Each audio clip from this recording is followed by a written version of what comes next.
안녕하세요. 우리 시대의 박국님입니다. 오늘은 억새 얘기 좀 할게요. 지금 억새가 좋을 때인가요? 안 좋을 때인가요? 이제 막 억새는 자기 폼을 이제부터 잡기 시작합니다.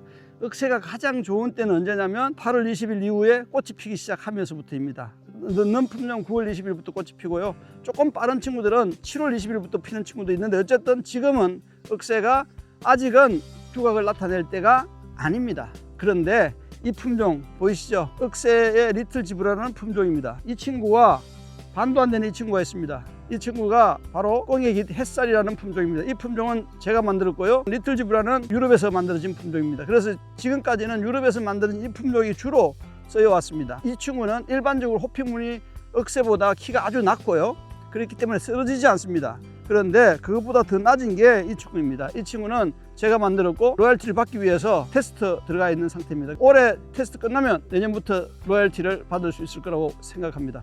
보십시오. 리틀 지브라라는 것은 작다라는 뜻입니다. 그런데 그것보다 지금 반도 안 되게 작은 거예요. 지금은 억새의 계절이 아닌데 이 친구들이 벌써 품위를 탁 지키고 자기 폼을 지키는 이런 상태가 되잖아요. 그래서 이런 친구들이 있어서 억새가 점점 더 곽강을 받기 시작한 거거든요. 그라스들이 가지고 있는 그 질감, 이 수려한 이 곡선, 그 다음에 지금 이 호피 무늬를 달고 있는 이런 느낌 때문에 가을이 돼야 억새의 전성기가 오는데 이 친구들은 지금 전성기가 옵니다. 리틀 지브라는 지금 잘라주는 게 좋습니다. 장마가 시작되면 잘라주십시오. 아니면 장마 끝나자마자 잘라주셔도 좋습니다. 다만 이 친구는 자르지 않아도 됩니다. 이 친구는 절대 쓰러지는 일이 없고요. 이 친구는 많이 쓰러지면 꽃이 피우고 난 다음에 가을에 쓰러지게 되고, 문제는 이 사이에 있는 친구들입니다. 이 사이에 식물들이 심겨져 있습니다. 그러니까 억새가 이런 덩치 큰 친구들이 발휘하기 전까지는 이 친구들이 발휘하도록 심겨졌는데 이게 너무 빨리 자라니까 이 친구들이 지금 수그리고 있습니다. 그래서 이 친구들한테 힘을 주려고 그러면 또 이 친구들이 지금 최성기에 도달하려고 하고 있는 중이니까 에너지를 줘야 되거든요. 그러면 뭐냐, 이 친구를 조금 정리해 주는 게 좋습니다. 이 친구들은 정리할 때 한 20cm 남기고 잘라도 좋고요. 아니면 조금 더 크기가 좀 적은 친구들은 60cm 정도 이렇게 잘라도 됩니다. 그러면 거기서 새순이 다시 나와서 꽃 피거나 모양을 만드는 데는 전혀 문제가 안 됩니다. 그런데 이 꽁의깃 햇살은 자르지 않으셔야 됩니다. 왜냐?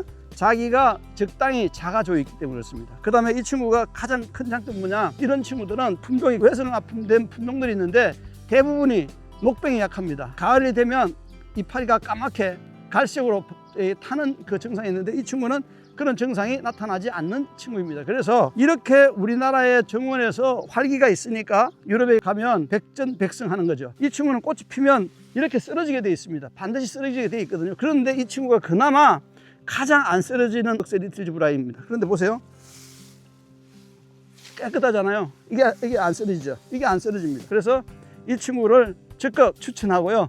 우리가 만들었다. 그리고 제가 볼 때 꽁의 그 깃털처럼 그런 느낌으로 제가 이걸 잡은 겁니다. 그래서 꽁의깃 햇살이라는 표현을 썼고요. 보통 한 입에 7개 이상 무늬를 가지고 있다. 그리고 키가 작다. 우리 시드에서 만든 꽁의깃 햇살일 가능성이 매우 많습니다. 자, 추천합니다. 우리 꽁의깃 햇살 기대하십시오. 지금 포트에 판매를 하고 있습니다. 네치 포트가 있고 15cm 포트가 있는 줄 알고 있습니다. 가격은 우리 시대에 물어보시는 게 좋겠습니다. 억새의 병충해는 거의 없습니다. 다만 쓰러짐의 문제, 또 하나는 옆에 있는 식물들을 눌러서 죽이는 문제, 이 두 가지가 문제고요. 그 다음에 꽃이 핀 다음에 쓰러지는 문제가 있습니다. 그래서 특히 장마철이라고 하는 한 달 동안에 물은 많고 햇볕은 없고 그러다 보니까 웃자라기 시작하고, 거기다가 덩치가 큰 친구들은 더 자라게 되고, 그리고 그게 꽃이 피면 쓰러지게 되고 무게가 있으니까. 그런데 그 사이에 옆에 있는 친구들은 망가지게 되는 거거든요. 이걸 조심할 필요가 있습니다. 그래서 되도록이면 적게 만들고 타이트하게 만들어서 쓰러지지 않도록 하고 이렇게 하는데, 다만 무늬종의 문제가 있습니다. 무늬종은 녹색의 전체 이파리가 있으면 에너지가 많기 때문에 체력이 좋은데 무늬가 있다 보니까 엽록수가 적거든요. 그러면 에너지가 부족할 수밖에 없어. 그리고 병 저항성이 줄어드니까 까맣게 바뀌는 녹병이라는 병이 자주 걸릴 수 있습니다. 그런데 특히 이런 친구나 몇몇 그 무늬종 억새들이 거기에 취약합니다. 그런 것들은 이 친구가 다 해결했습니다. 억새는 종자번식을 하면 안 되고요. 이거는 100% 포기 나누기 합니다. 그래서 모수를 밭에 쭉 심어 놓으면 그 황금에 일거리는 그것도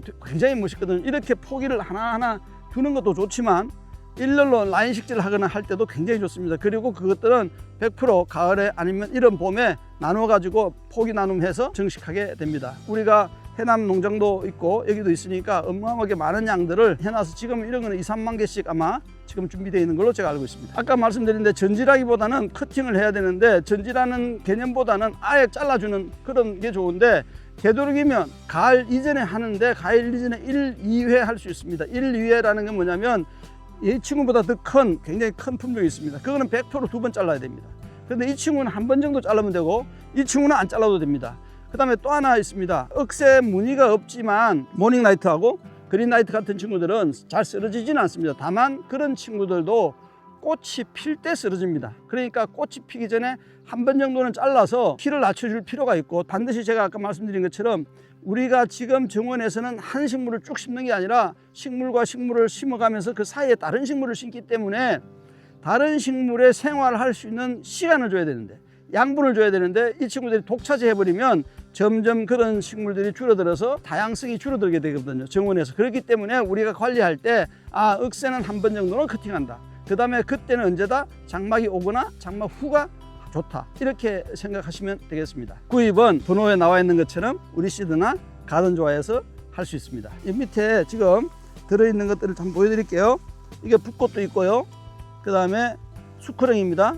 그 다음에 봄에 폈던 꽃파도 있고요. 블루헤븐이라는 청꽃도 있고요. 그 다음에 밑에 꽃잔디가 쫙 깔려 있습니다. 이 꽃잔디들은 이 억새가 힘을 잃었을 때 내년 봄에 싹 피어나는 친구들입니다. 자, 붓꽃, 원추리, 그 다음에 토풀, 그 다음에 꽃파, 그 다음에 수크령 밑에 들어가 있고요. 그 다음에 독일붓꽃, 이거 꽃 다 진 것들이죠.